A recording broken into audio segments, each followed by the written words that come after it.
ये जो सरकार जो चुना गया है वो काम के आधार पे नहीं चुना गया है। 10,000 रुपया के आधार पे ये सरकार को चुना गया है। जो मेरा सवाल सबसे पहले ये होगा आपसे कि जब आप एनडीए के साथ थे 2020 में, आपका परफॉर्मेंस शायद बेहतर था क्योंकि आप 4 सीट जीते थे। इस बार आपका परफॉर्मेंस बहुत ही खराब रहा है 2025 में। आप किसको जिम्मेदार ठहराते हैं? क्या गलती हो गई? देखिए, बिहार में जो मैक्सिमम सीट हम लोग गठबंधन के सारे साथी जो है चुनाव हार चुके हैं और बिहार का जनादेश जो है वो लोकतंत्र में जनता जो होता है वो सरकार के काम के आधार पे चुनते हैं, ठीक है। लेकिन ये जो सरकार जो चुना गया है वो काम के आधार पे नहीं चुना गया है।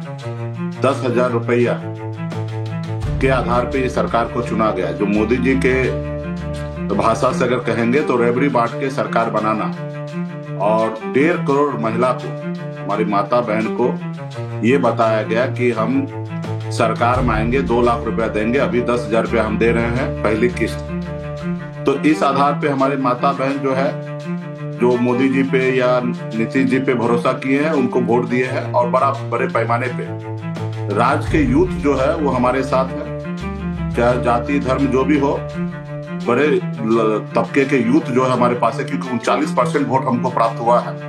पिछले इलेक्शन में 37% वोट महागठबंधन को प्राप्त हुआ था, उससे भी आगे बढ़ के हम 39% वोट प्राप्त हुआ है। ये सही है कि वो लोग 200 पार जीते हैं। कोरोना काल में भी बिहार के और देश के लोग परेशान थे। उस समय में सरकार के पास ये नहीं था कि हम लोगों को मदद करें, 10,000 रुपया दें, लेकिन इस समय में वो एक पॉलिसी के तहत उनको 10,000 रुपया दिया, जिसके कारण वोट प्राप्त हुआ है। और इससे पहले एसआर के मामले में भी बहुत सारे हमारे लोगों को वोट काटा गया।